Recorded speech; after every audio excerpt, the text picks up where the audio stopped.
दोस्तों, जय हिंद, जय भारत, हर हर Mahadev. Welcome to academy of geopolitics. तो आज का हमारा जो लाइव है वो बेसिकली मैं आपके साथ दो खबरें शेयर करूंगा। सबसे पहली तो आपको पता ही है कि जापान की पीएम इस टाइम इंडिया में है अपनी 3 दिन की विजिट पर। तो उस विजिट का क्या मायना है, वो क्या डिस्कस कर रहे हैं, वर्ल्ड उसको किस नज़रिए से देख रहा है, जापान उसको किस नज़रिए से देख रहा है, इंडिया उसको किस नज़रिए से देख रहा है, सारा कुछ आज की लाइव में कवर करूंगा। दूसरे पार्ट में मैं आपको बताऊंगा कि जो 117 हाईली इंटेलेक्चुअल लोगों ने लेटर साइन करा है, हाईली इंटेलेक्चुअल लोग of India and Pakistan, that have undersigned a letter for their respective PM. तो उस लेटर का क्या मायना है, जियोपॉलिटिकली क्या मायना है, प्लस एकेडमी ऑफ जियोपॉलिटिक्स उसके लिए क्या सोचता है, वो भी मैं आज आपको इस लाइव में बताऊंगा। तो वीडियो काफ़ी इंटरेस्टिंग है। चैनल सब्सक्राइब नहीं करा है तो चैनल को सब्सक्राइब कर लीजिए, वीडियो को लाइक करें, शेयर ज़रूर करें। करते हैं आज की वीडियो की शुरुआत।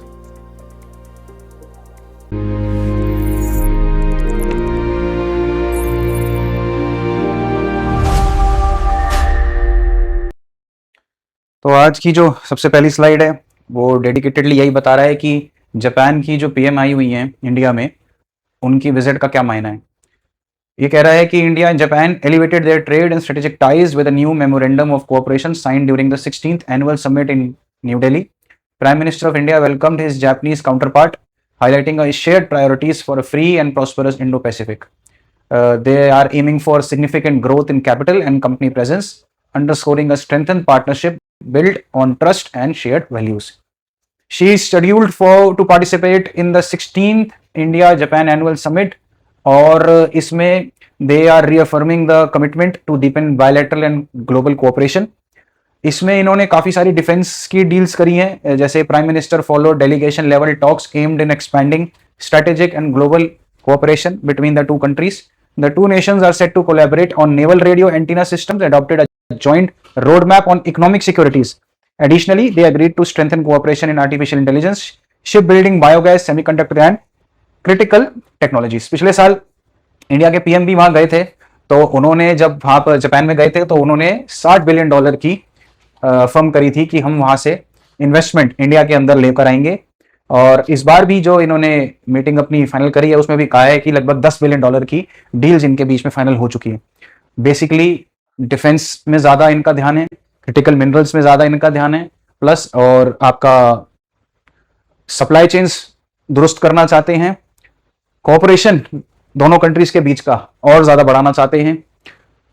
ये सारी चीजें क्यों करना चाहते हैं उसके बारे में मैं आपको अब बताता हूं कि एग्जैक्टली जितनी भी ये चीजें हो रही हैं, ये देखिए मेन स्ट्रीम मीडिया में सब मिल जाएगा कि इनके बीच में क्या ट्रेड डील्स हुई है, क्या नहीं हुई है, और क्या ये नए इक्विपमेंट्स लेके आ रहा है, जापान कौन सी टेक्नोलॉजी शेयर करने वाला है, ये सब आपको मिल जाएगा।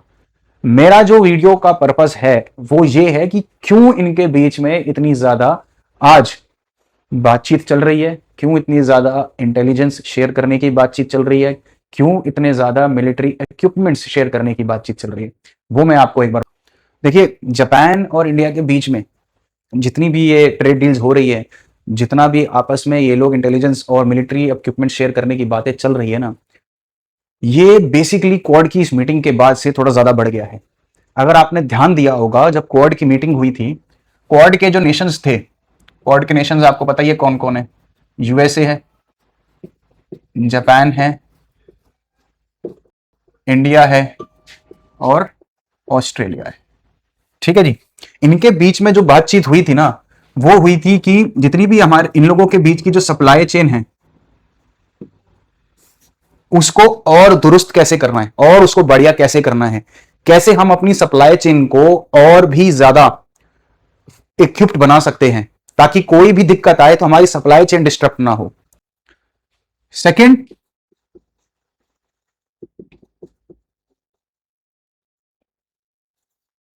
इकोनॉमिक कोर्जन को रिड्यूस करना।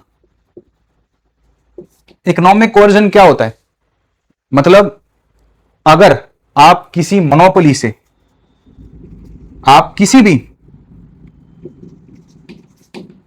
भी मोनोपोली नेशन से आप कोई भी सामान खरीदते हो, तो क्योंकि उस सामान की उस कंट्री के पास मोनोपोली है, तो वो आपके ऊपर एक अपर हैंड हमेशा रखता है, और उस अपर हैंड की वजह से वो आपको इकोनॉमिकली बार बार परेशान करने की कोशिश करता है। इससे क्या मतलब है, क्वाड की मीटिंग में रिड्यूसिंग इकोनॉमिक कोअर्जन का मतलब किस कंट्री की ओर डायरेक्शन करता है? आपको पूरा का पूरा क्वाड ही बेसिकली बना चाइना के अगेंस्ट है, तो यार ये स्टेटमेंट भी ऑब्वियसली चाइना के अगेंस्ट ही होगी ना। नाम नहीं लेते तो इसका मतलब ये नहीं कि लोग समझेंगे नहीं। Reducing economic coercion of China होता क्या है, क्योंकि अब बार बार बताने से 70% रेयर अर्थ एक्सट्रैक्शन चाइना करता है, 90% प्रोसेसिंग उसी रेयर अर्थ की चाइना करता है। क्या हो गई उस पे? मोनोपोली। मोनोपोली होने की वजह से सिर्फ रेयर अर्थ नहीं है, मैन्युफैक्चरिंग सामान, इक्विपमेंट्स, बहुत कुछ ज्यादातर कंट्रीज में चाइना की तरफ से ही आता है। रेयर अर्थ मैंने एक एग्जांपल दिया है, बहुत चीजों में चाइना की मोनोपोली है। तो होता क्या है कि क्योंकि चाइना की मोनोपोली है तो चाइना बार बार ये कहता है कि आप अगर मेरे हिसाब से नहीं चलोगे तो मैं आप पर दबाव डालता रहूंगा। दबाव डालने के क्या क्या तरीके हैं, कुछ एग्जांपल्स हैं, मैं आपको दे देता हूं। ऑस्ट्रेलिया की, मैं सिर्फ क्वाड नेशंस की बात करूंगा क्योंकि क्वाड की ही बात हो रही है। ऑस्ट्रेलिया के साथ क्या हुआ था? ऑस्ट्रेलिया ने मांगा था कि आप कोविड ओरिजिन की रिपोर्ट दीजिए, चाइना को बोला था। चाइना ने कहा ऑस्ट्रेलिया को, आपका रेयर अर्थ बंद, नल का बंद। ठीक है जी। आ जाओ आप जापान पे।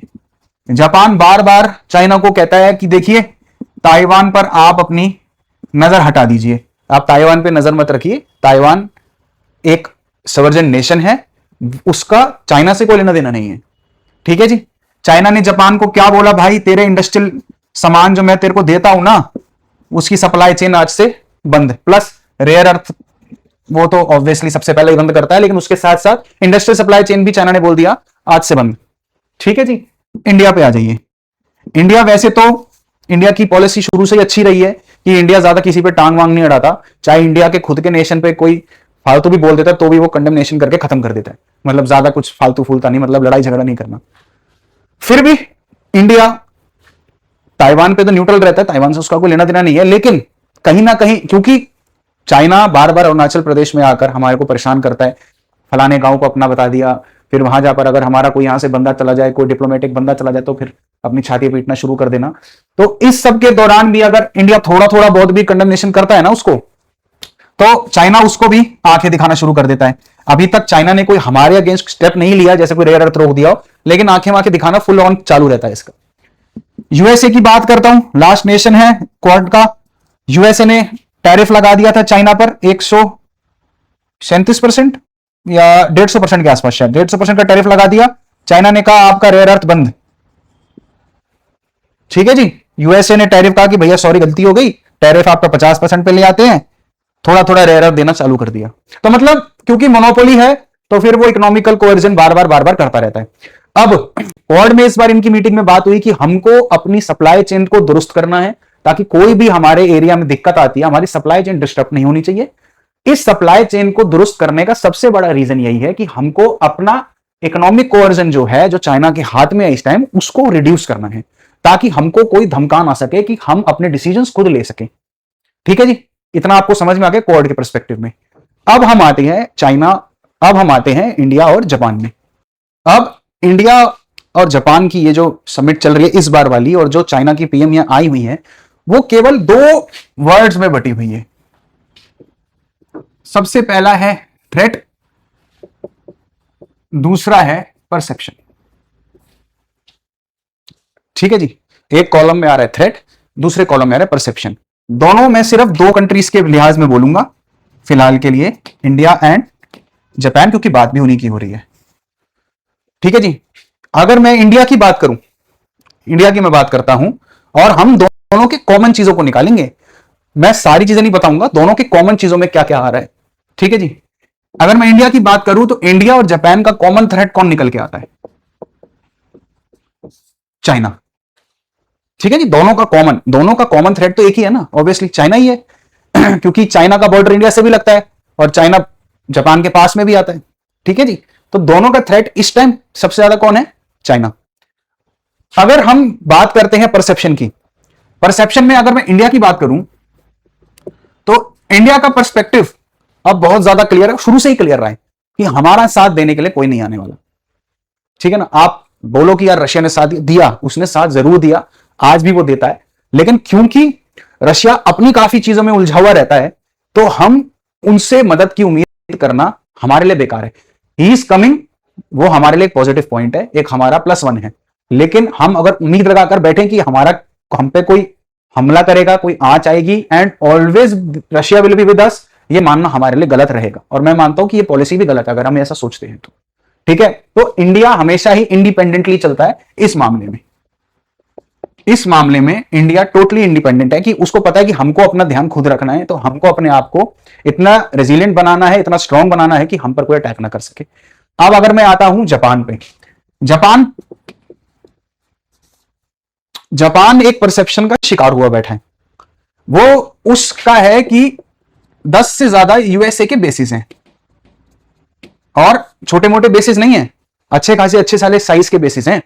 और ये जस्ट आफ्टर वर्ल्ड वॉर 2, क्योंकि वर्ल्ड वॉर 2 में जापान के अगेंस्ट सारी कंट्रीज चढ़ गई थी और जापान को बोल दिया था कि अब आप वायलेंटली बिहेव नहीं करेंगे और आप डिफेंसिव और ऑफेंसिव इक्विपमेंट्स को नहीं बनाएंगे। तो पूरा का पूरा जापान अपनी कंट्री को बढ़िया बनाने में और इंडस्ट्रियली अपने आप को रेजिलियंट बनाने में लग गया था। ठीक है ना, तो जापान के अंदर यूएसए के बेसिस लग गए थे, क्योंकि यूएसए ने गारंटी दी थी आपकी सिक्योरिटी करना मेरा काम है, आप कोई भी डिफेंसिव ऑफेंसिव इक्विपमेंट्स नहीं बनाएंगे। ठीक है, तो 10 से ज्यादा यूएसए के बेसिस हैं। तो ये जापान के अंदर परसेप्शन आ गया कि भाई मेरे ऊपर कोई एक पत्थर भी नहीं डाल सकता, अगर कोई एक पत्थर भी डालेगा तो यूएसए के मेरे पास बेसिस है, यूएसए मेरे को आकर बचाएगा। ऐसा ही शिकार कौन लेकर बैठा था? नाटो और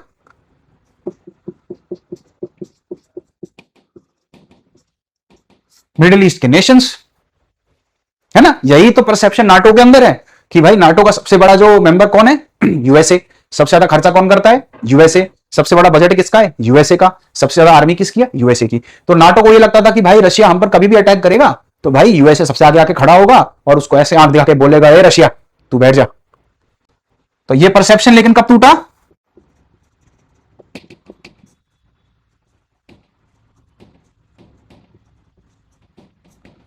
अभी जो Russia Ukraine war on going है, अभी भी चल ही रही है। ठीक है ना, मतलब ठीक है साथ दे रहा है, मैं ये नहीं कह रहा कि यूएसए बिल्कुल साथ नहीं दे रहा। अब आप बोलोगे यार यूएसए तो इतना पैसा दे रहा है, जरूर दे रहा है, लेकिन क्या हुआ? कंक्लूजन क्या निकला? कुछ निकला कंक्लूजन? लास्ट ईयर अलास्का में president of United states of America ने पुतिन के साथ मीटिंग करी, क्या रिजल्ट निकला उसका? कुछ निकल पाया? क्या रशिया को यूएसए रोक पाया? नहीं रोक पाया। ठीक है जी, तो यहां पर आकर जापान जैसी कंट्रीज का भ्रम टूट गया, क्योंकि नाटो का भ्रम टूट गया और वही जापान ने भी उससे सीखा और यहां आकर परसेप्शन टूट गया। फिर मिडिल ईस्ट का क्या परसेप्शन था? हमारे यहां तो यार यूएसए के बेसिस है। अरे यूएसए के बेसिस पे कौन क्या कर सकता है? हाथ भी नहीं लगा सकता, एक कंकड़ भी डालेगा यूएसए उसकी ऐसे ऐसी कर देगा। क्या हो जाता है फिर? यूएसए और ईरान की वॉर। कंट्री क्या, यूएसए अपने बेस ही नहीं बचा पाया। कंट्री कहां से बचाएगा? यूएसए अपने ही बेस नहीं बचा पाया। तो यहां तो बिल्कुल ही इसका जापान और नाटो इन सब का क्या, पूरी दुनिया का परसेप्शन ही बदल गया कि यूएसए अपना बेस नहीं बचा पाया तो हमको क्या बचाएगा। मतलब इस वॉर में ये हाल हो गया था कि जब ईरान ने अटैक करा इनके बेसिस पर, तो इनके जो लोग थे ना, जैसे अटैक हुआ ये लोग वहां से चल दिए, 5 स्टार होटल में अंदर घुस गए, अपना चेक इन वेक इन करा। पैसा तो यूएसए के पास बहुत है, वहां से फर्रा वर्रा बनाया, हम तो 5 स्टार में बैठे फलाने में, कह रहे हाँ बैठो मौज लो। कंट्री गई बाढ़ में, जिस कंट्री में बैठे हो गई बाढ़ में, बेस गया बाढ़ में, तुम अपना मौज मौज लो। तो ये परसेप्शन यहां आकर टूट गया। तो थ्रेट तो इंडिया और चाइना, इंडिया और जापान के सेम है, चाइना, लेकिन परसेप्शन में इंडिया जहां अपनी इंडिविजुअल परसेप्शन रखता है कि उसको पता है अपने आप को, हमको खुद ही रेजिलिएंट बनाना है, अपने आप को खुद ही स्ट्रांग बनाना है। जापान अभी तक डिपेंडेंट था यूएसए के बेसिस के ऊपर, और पिछले कुछ सालों में ये मिडिल ईस्ट की वॉर और जो रशिया यूक्रेन वॉर ने इनके परसेप्शन बदल दिए कि भैया हमको भी कुछ करना पड़ेगा, क्योंकि यूएस का बेस होना हमारे लिए कोई मतलब नहीं। अच्छा, सेम परसेप्शन लेकर बैठा है साउथ कोरिया, क्योंकि उसमें भी यूएस के बेसिस है, और सेम परसेप्शन लेकर बैठा है ताइवान। इसमें यूएस के बेस तो नहीं है ताइवान में, लेकिन कहीं ना कहीं क्योंकि ताइवान को यूएसए की पूरी शेयर क्योंकि भाई सेमीकंडक्टर के चिप्स बना कर देता है, तो यूएसए ने बोल रखा आप पर कोई आंच नहीं आने दूंगा मैं। अभी तक ताइवान भी यही सोच के बैठा था कि अगर चाइना ने मेरे पे अटैक करा तो यूएसए तो एकदम आएगा भागता हुआ मेरे लिए, लेकिन ये नाटो और मिडिल ईस्ट के परसेप्शन के साथ इन दोनों की परसेप्शन भी टूट गई कहीं ना कहीं। तो अब ये भाई लोग भी लगे पड़े हैं अपना ढूंढने के लिए कि किसको पकड़े। अब इन सब में जापान ने तो बहुत बढ़िया काम करा कि जापान सीधा आ गया इंडिया के पास। सिर्फ इंडिया के पास नहीं आया, और भी जगहों पे हाथ पैर मार रहे जापान, लेकिन हम क्योंकि इंडिया के पर्सपेक्टिव में बात कर रहे हैं फिलहाल आज की वीडियो में, तो जापान आ गया इंडिया के पास और इन्होंने अपना ट्रेड डील रेड डील करना शुरू कर दिया।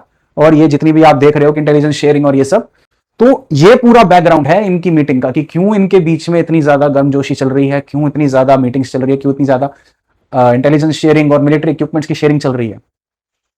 ये पूरा का पूरा थ्रेट और परसेप्शन का गेम है। थ्रेट दोनों का कॉमन है, परसेप्शन इंडिया का अलग था, और उसी परसेप्शन को अलाइन करने के लिए जापान भी इंडिया के साथ मिल गया है। दिस इज ऑल अबाउट जो मेरे को आप लोगों को बताना था। चलते हैं आज के दूसरे पार्ट पे, हमारी दूसरी वीडियो पे। हमारे सेकंड पार्ट में वही मैं बताना चाह रहा था कि over 100 individuals from India and Pakistan sign open letter to the prime minister of India and to Prime Minister of Pakistan respectively seek dialogue on Kashmir, resumptions of bilateral ties. The initiative of joint letter addressed to Indian Prime Minister and Pakistani Prime Minister was spearheaded by the chairman of Center of Peace and Progress. अब ये कह रहा है कि 117 लोगों ने एक letter लिखकर दिया है, मतलब पाकिस्तान के कुछ लोगों ने और कुछ इंडिया के लोगों ने मिलकर 117 टोटल बंदे हैं। उन्होंने 1 जुलाई को एक लेटर लिखकर दिया है अपने अपने प्राइम मिनिस्टर्स को कि हमको बायलैटरल डायलॉग जो है इंडिया और पाकिस्तान के बीच में फिर से खोलना चाहिए, जम्मू एंड कश्मीर की जो डिस्कशंस थी वो फिर से चालू करनी चाहिए, और जो कश्मीर का जो रीजन है उसको डीमिलिटराइज कर डी एस्केलेट कर देना चाहिए।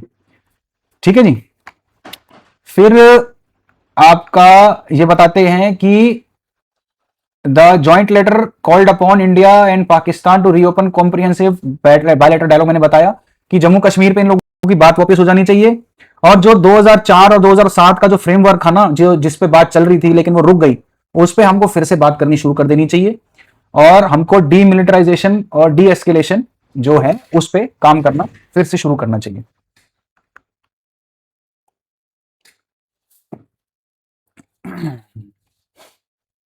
फिर ये कह रहा है कि हमको दोनों गवर्नमेंट की, दोनों कंट्रीज की जो गवर्नमेंट है उनको मीनिंगफुल और सस्टेन स्टेप्स लेने चाहिए टुवर्ड्स पीस और नॉर्मेलसी को लाने के लिए। जो पहले पीस तो क्या थी, नॉर्मेलसी मतलब नॉर्मल जो कंडीशंस थी पोस्ट पुलवामा और ऑपरेशन सिंदूर, जो अभी सिचुएशंस चल रही है वो काफी हाइटेंड है और काफी ज्यादा इस टाइम गर्म है, आपको पता ही है। तो कह रहा है वो नॉर्मेलसी की तरफ लाने के लिए उन लोगों ने एक लेटर लिख कर दिया है। ये कह रहा है कि लेटर लिखकर इसलिए दिया ताकि फुल डिप्लोमेटिक रिलेशन शुरू हो जाए। इस लेटर में इन्होंने पॉइंट्स इंक्लूड करे हैं कि डिप्लोमेटिक रिलेशन फिर से चालू करे दोनों कंट्रीज, वीजा सर्विसेज जो थी बंद हो गई हैं दोनों के बीच में फिर से नॉर्मल पोजीशन पे लेकर आए। जो फैमिली लोग आना जाना उनका लगता था पहले होता था वो बंद हो चुका था। आपको याद होगा ऑपरेशन सिंदूर के बाद मेरे ख्याल से 1 महीने का अल्टीमेटम दिया था इंडियन गवर्नमेंट ने। उन्होंने कहा था कि जितने भी लोग वीजा लेकर पाकिस्तान से आए हैं इंडिया में वो लोग 1 महीने के अंदर अंदर वापस चले जाए। मैं 1 महीना शायद ज्यादा बता रहा हूँ, शायद कम बताया था, 2 हफ्ते या ऐसे कुछ टाइम दिया था, एग्जैक्टली मुझे डेज याद नहीं कितने दिन दिए थे, बट एक अल्टीमेटम दिया था और उसके बाद इन्होंने कार्रवाई करना शुरू कर दी थी कि जो उसके बाद भी इंडिया में रह गए थे लोग, स्टूडेंट्स, एकेडमिक्स और जर्नलिस्ट जितने भी आते जाते रहते थे उनका फिर से आना जाना शुरू करा जाए। ठीक है जी।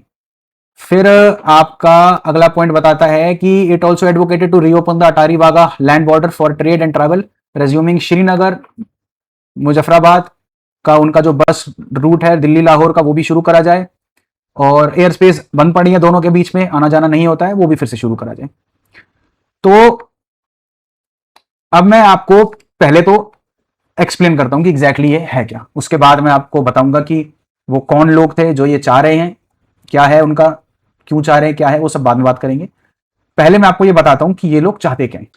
अब ये जो लोग जो चाह रहे हैं, जो इन ये कथित बुद्धिजीवी जो लोग ये चाह रहे हैं, वो बेसिकली उन्होंने तो यही बोला कि डिप्लोमेटिक रिलेशन चालू कर दो, बॉर्डर वॉर्डर जो है वो खोल दो, और एयर स्पेस वेयर खोल दो, ये सब जो भी है, मतलब सिंपल सा वीजा वीजा खोल दो। इन्होंने एक बहुत जरूरी बात कही जिसपे ज्यादा लोग चर्चा कर नहीं रहे हैं, और बहुत जरूरी है वो डिस्कस करना। और लास्ट में मैं आपको बताऊंगा कि पाकिस्तान के लोग तो चलो ठीक है, इंडिया के लोग क्यों ऐसे इनके साथ इन्वॉल्व हो रहे हैं वो भी सारा कुछ मैं बताऊंगा। लेकिन सबसे पहले जो जरूरी बात, इन्होंने बोला कि 2004 और 2007 में हमारे बीच में एक फ्रेमवर्क के तहत बात चल रही थी। 2004 और 7 के बीच में, इन 3 साल के बीच में एक फ्रेमवर्क के तहत हम लोगों के बीच में बात चली थी, इंडिया और पाकिस्तान के बीच में, कह रहे कि उस बातचीत को वापस चालू करो। अब वो फ्रेमवर्क क्या था मैं वो बताता हूं। 2004 और 7 में लगभग 30 मीटिंग्स हुई थी, इंडिया और पाकिस्तान की कुछ डेलीगेशंस गई थी, और 200 घंटों से ज्यादा इन लोगों ने आपस में मत्था मारा था एक दूसरे का। इंडिया में ये मीटिंग हुई, ना पाकिस्तान में ये मीटिंग हुई। ये मीटिंग्स कहां पर हुई? दुबई में हुई, लंदन में हुई, और एक जगह पे और हुई थी, काठमांडू, नेपाल। ठीक है जी, यहां पर इन लोगों की मीटिंग हुई थी। 200-250 घंटों के आसपास इन लोगों ने एक दूसरे में मत्था मारा था। क्या निकल के आया था वो मैं मोटा मोटा वो 4 पॉइंट से निकल के आए थे, जो जिस पे डिस्कशन ये लोग कर रहे थे। इस पे कोई फ्रेमवर्क बना नहीं, फाइनलाइज कुछ हुआ नहीं। डिस्कशन क्या था वो मैं आपको बताता हूं। सबसे पहला तो सॉफ्ट बॉर्डर का।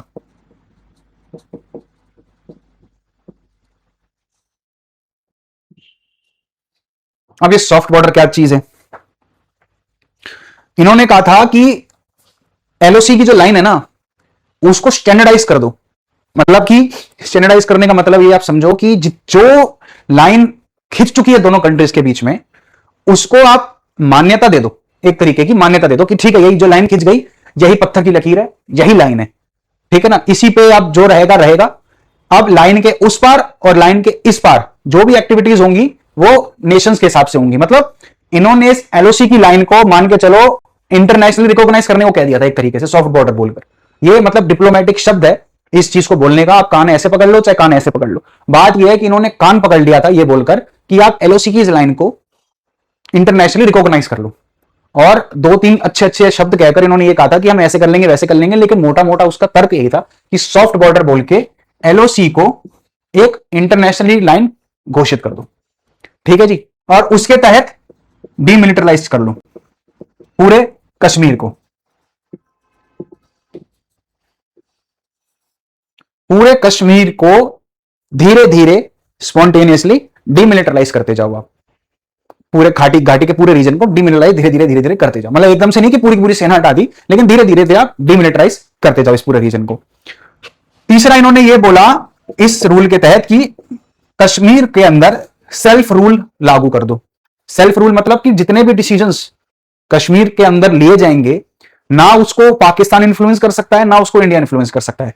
जितने भी डिसीजन कश्मीर के अंदर लिए जाएंगे वो सेल्फ रूल के तहत आपस में उन लोगों की ऑटोनॉमस एक बॉडी बनेगी, और उस ऑटोनॉमस बॉडी के तहत उनके बीच में जितने भी डिसीजन है वो लिए जाएंगे, ठीक है जी। चौथा पॉइंट इन्होंने ये बोला कि एक बनेगी आपकी ज्वाइंट मैकेनिज्म हम लोग बनाएंगे। उसकी 3 पार्टीज होंगी उस ज्वाइंट मैकेनिज्म की। सबसे पहले तो कश्मीर की जो ऑटोनॉमस बॉडी सेल्फ रूल के तहत बनी है वो, सेकंड होगी इंडिया के कुछ लोग की डेलीगेशंस होंगी और पाकिस्तान के लोग की कुछ डेलीगेशंस होंगी। ये 3 मिलकर एक ज्वाइंट मैकेनिज्म बनाएंगे और हम लोग तीनों मिलकर देखकर ये देखेंगे कश्मीर और घाटी में कैसा काम चल रहा है। ये मोटे मोटे 4 पॉइंट्स हैं, हिंदी के सब शब्दों में आपको मैं समझाऊं तो, ठीक है जी। अब ये लोग कह रहे हैं कि हमको इस फ्रेमवर्क पर फिर से बातचीत करना शुरू कर देना चाहिए। क्यों, किस लिए, अब क्यों इनकी छाती पे सांप डोलने लगा इतने साल बाद इस फ्रेमवर्क के लिए बात करने के लिए? क्या रीजन है? उसका रीजन है 2019 में लागू 370 का अबॉलिशन। ये रीजन है। 370 जो अबॉलिश कर दिया इन लोगों ने, यही है जो इनको अब इनके छाती पे सांप डुलवा रहा है। और इसीलिए ये कह रहे हैं कि भाई आप इस फ्रेमवर्क पर फिर से बात करिए। क्यों? अब 370 क्या कहता है? 370 कहता है कि सॉफ्ट बॉर्डर नाम की कोई चीज नहीं है भाई, एलओसी वेलोसी नाम की कोई चीज नहीं है। Kashmir is an integral part of India and it always remain an integral part of India. We do not need a third party for that. मतलब ये 370 नहीं कह रहा, 370 ये नहीं कह रहा, लेकिन इंडिया की टेंडेंसी इस बात को लेकर यही है।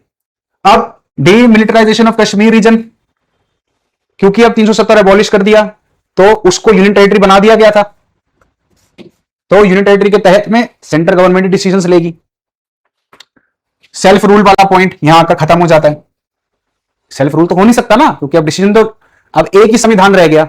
इंडिया में भी वही संविधान चलेगा, कश्मीर में वही संविधान चलेगा जो पहले नहीं चलता था, क्योंकि कश्मीर का पहले अलग संविधान हुआ करता था। ये कथित बुद्धिजीवी जितने भी उजागर होकर आए हैं, जिनके नाम मैं बताऊंगा, इनके रहमो करम की वजह से ही कश्मीर के अंदर अलग संविधान चलता था। और ये बुद्धिजीवी फिर से कह रहे कि वही फिर से ले आओ, ये सेल्फ रूल वाला, इस पे बातचीत फिर से शुरू करो। ठीक है जी। तो ये यहां पर 370 के एबॉलिशमेंट के बाद ये बात खत्म हो जाती है। ज्वाइंट मैकेनिज्म वो तो हो ही नहीं सकता ना। अब कश्मीर के ऊपर तो क्या ही बात होगी, पाकिस्तान से बात सिर्फ तब होगी ना जब टेररिज्म बंद होगा, है ना। तो जब टेररिज्म बंद ही नहीं कर रहा है तो बातचीत किस बात की, ये आकर बात ही खत्म हो जाती है। तो फिर किस बात के लिए हम 2004 और 7 वाला जो फ्रेमवर्क है उस चीज पे किस बात के किस बिहाफ पे हम बातचीत करें आप लोगों से, कोई सवाल ही नहीं उठता ना उस चीज की बातचीत करने का। तो ये आपको 2004 और 7 का आपका फ्रेमवर्क आपको समझ में आ गया। अब मैं आपको ये बताता हूं कि ये बुद्धिजीवी जो कथित बुद्धिजीवी हैं ये कौन है। मैं सिर्फ दोनों की कंट्रीज के बता देता हूं वैसे आपको।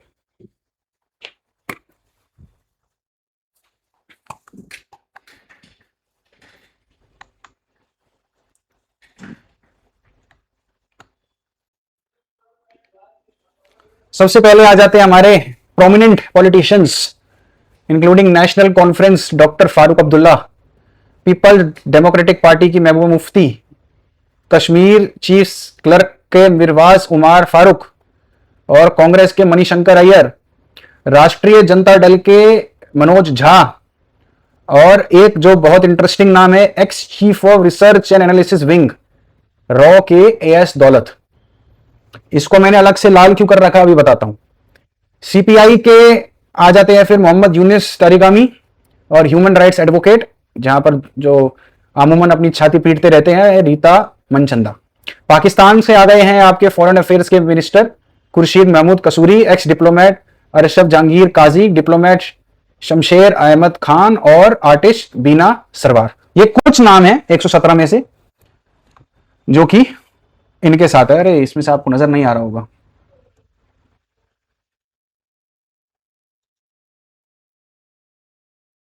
ये देख लीजिए, ये नाम है सारे। अब मैं आपको ये बताने लग रहा था कि ये जो एएस दौलत जो मैंने आपको मार्क कर रखा था ये कौन है। ये भाई साहब पहले एक्स रॉ के चीफ थे, लेकिन इन्होंने फिर ऑथर बन गए बाद में। इन्होंने किताब लिखी the spy chronicles raw and the illusion of the piece, the spy chronicles raw ISI and illusion of the piece. इन भाई साहब ने किसके साथ ये लिखी, ये किताब इन्होंने लिखी असद दुरानी के साथ। ये असद दुरानी भाई साहब कौन है? असद दुरानी है is a retired 3 star rank general in Pakistan army and presently a commentator speaker and author. Durrani previously served as a director general of ISI, former director general of Pakistan Army and Military Intelligence। तो ये है वो भाई साहब जिनके साथ इन्होंने किताब लिखी थी। अब ये लास्ट वाला आपको बताना इसलिए जरूरी था क्योंकि ये जो रॉ के पूर्व चीफ हैं ए अपना एएस दौलत, इनका नाम लेकर काफी लोग, चलो उन्होंने बोला कि यार ऊपर वाले लोग तो पॉलिटिकल हैं, जो फारूक अब्दुल्ला हैं और जो झा है आरजेडी वाले और जो महबूबा मुफ्ती है, उन्होंने कहा यार ये तो चलो पॉलिटिकल लीडर है यार। उन्होंने कहा कि जब एक रॉ का एक्स एजेंट एक्स चीफ ये बात बोल रहा है कि हमको बातचीत शुरू कर देनी चाहिए तो आप लोगों को उस पर ध्यान देना चाहिए। लेकिन जिनकी आप ये बात कर रहे हो उनकी क्रेडिबिलिटी क्या आ जाती है, वो एक एक्स आईएसआई चीफ के साथ मिलकर किताब साझा कर रहा है, ये तो उनकी क्रेडिबिलिटी है। देखिए मैं अपने चैनल पर ना पॉलिटिकल बातें नहीं करता हूँ, मैं बहुत अवॉइड करता हूँ कि मैं किसी तरीके का किसी पॉलिटिकल झमेले में ना पड़ूं। लेकिन जब ये लोग पॉलिटिकल बातें लाकर देश की सिक्योरिटी को लेकर एक बहुत बड़ा थ्रेट क्रिएट करने लग जाते हैं तो हम जैसे लोगों को इस बात पे आवाज उठाना एक नेसेसिटी बन जाती है। अब आप मेरे को एक बात बताइए सिंपल सी, इन लोगों ने जितने भी ये पॉइंट्स दिए इसमें ऐसा एक भी पॉइंट आप बताइए जो इंडिया के संदर्भ में आप समझते हैं कि हाँ इस चीज के लिए इंडिया को बातचीत करनी चाहिए, इसमें इंडिया का फायदा है। कौन सी एक बात है? कोई आपको बात नजर आई? क्या इन पॉइंट में से किसी ने भी ये बात बोली कि पाकिस्तान को टेररिज्म बंद करना चाहिए? क्या इनमें से किसी ने भी एक बार भी ये जिक्र किया कि पाकिस्तान के अंदर जितने भी टेररिस्ट ग्रुप हैं जो पाकिस्तान की ISI उसको फंडिंग देती है उसको टोटली अबैंडन किया जाएगा, उसकी फंडिंग रोकी जाएगी और उसकी जांच इंटरनेशनल एजेंसी के थ्रू इंडिया की निगरानी में किया जाएगा। क्यों नहीं है ये पॉइंट्स? और इंडिया को क्यों हक ये मिलना चाहिए? Because India is the one that suffers the most because of those terrorist organisations. ये जितने भी कथित बुद्धिजीवी अपने आप को समझ रहे हैं, इनको जाकर आप वॉर मेमोरियल लेकर जाइए, इनको आप जाकर पुलिस मेमोरियल लेकर जाइए, वहां पर दिखाइए उन लोगों के नाम जो शहीद हुए हैं। कहाँ वो शहीद हुए हैं? जब आप वो देखेंगे तो आप पाएंगे कि 90% वो वही लोग हैं जो 90% लोग शहीद उस वजह से हुए हैं, या तो किसी पाकिस्तान की वॉर में एंगेज थे या फिर पाकिस्तान के थ्रू कराया हुआ टेररिज्म, लोगों को बचाते हुए वो लोग शहीद हुए। उसके ऊपर क्या इन लोगों ने कुछ अपनी छाती पीटी जो आज ये लोग अपनी छाती पीट रहे हैं? पाकिस्तान का तो समझ में आता है ना, बिकॉज उनकी तो नेसेसिटी है भाई, उनका तो पानी रोक रखा है हम लोगों ने। ऑब्वियसली हमने तो उनका जो अपना हक का पानी हमने अपने पास रखा, हम अपने हक के पानी को उनको नहीं दे रहे हैं। जो हमारे कुछ पूर्वज थे जो बहुत ज्यादा समझदार निकल गए, गुलाब का फूल लगा के चलते थे, बच्चों के नाम पर अपना दिन रखा था, और कुछ थे वो लाठी लेकर घुमा करते थे, उनके कुछ रहमो करम की वजह से हम लोगों ने अपना हक का पानी उनको दे दिया था। आज हम उनको रोक रहे हैं तो उनको तो भाई दिक्कत होगी ना। तो ऐसे लेटर लिखना उनके लिए तो स्वाभाविक है। आप किस लिए ऐसे लेटर अपने प्रधानमंत्री को लिख रहे हैं? आपको उस चीज से क्या मतलब? लोग तो ऑब्वियसली अब सवाल उठाएंगे, तो ये ऐसे लोगों को खड़ा कर, एएस दौलत जैसे लोगों को खड़ा कर देते हैं आगे आकर, कहते हैं कि भाई रॉ का एक्स एजेंट एक्स चीफ कह रहा है। एक्स चीफ की क्रेडिबिलिटी क्या है? क्या क्रेडिबिलिटी है जो हम उनकी बात सुने? और इस लेटर का इस वक्त में क्या मतलब बनता है? क्या आप भूल गए कि पहलगाम में कोई अटैक हुआ था? क्या आप भूल गए कि लोगों को उरी में कैसे हमारे लोगों को टेररिस्ट के थ्रू हमारे दिक्कत प्रॉब्लम्स फेस करनी पड़ गई थी? सब भूल गए आप लोग? कोई उस चीज से कोई मतलब नहीं है। 26/11 का अटैक आपको टोटली भूल गए, कहां से पाकिस्तान से कैसे लोग आए थे। वीडियो रिकॉर्डिंग है कसाब की, सब बताते हुए। अगर आप उसमें भी पाकिस्तान की चीजें सुनना चाहते हैं तो सुनते रहिए। कैसे लोगों को गुमराह कर कर यहां पर इंडिया में भेजा जाता है और फिर यहां पर बेगुनाहों की जान ली जाती है, हमारे सैनिकों को शहीद किया जाता है, वो सब भूल गए आप। अपने 2 कौड़ी के पॉलिटिकल नैरेटिव की वजह से आप सब भूल जाते हैं और देश की सिक्योरिटी के लिए एक थ्रेट फिर से क्रिएट करने पर आप जोर देने लगते हैं। फिर आप कहते हैं कि आपको कोई वोट नहीं देता। क्यों वोट देगा भाई आपको? क्यों वोट देगा आपको कोई? सरकार की 100 नीतियां हैं जो जिस पे सवाल उठाए जा सकते हैं, उस पे कोई सवाल नहीं उठाता। ऐसी कई चीजें हैं जो इस सरकार को हमको जिसके लिए उसके सवाल पूछने चाहिए, उस पे कोई सवाल नहीं होता। ये लोग उस चीज पे सवाल उठाएंगे जिसका कोई मतलब नहीं। हमारे डिफेंस मिनिस्टर में ऑपरेशन सिंदूर में किसी और कॉन्टेक्स्ट में कोई बात बोल दी, उसको इतना उजागर किया जा रहा है, उनके अगेंस्ट नो मोशन पास करवा दिया है उनके अगेंस्ट पार्लियामेंट में। क्या मतलब? क्या मतलब? 6 जवान शहीद हुए थे, वहां पर उनको बोला गया था कि हाँ 6 जवान शहीद हुए हैं जस्ट आफ्टर ऑपरेशन सिंदूर, कुछ आफ्टर कपल ऑफ मंथ्स। ठीक है, हमारे रक्षा मंत्री ने किसी और कंटेक्स्ट में वो बात बोल दी अपने लोगों को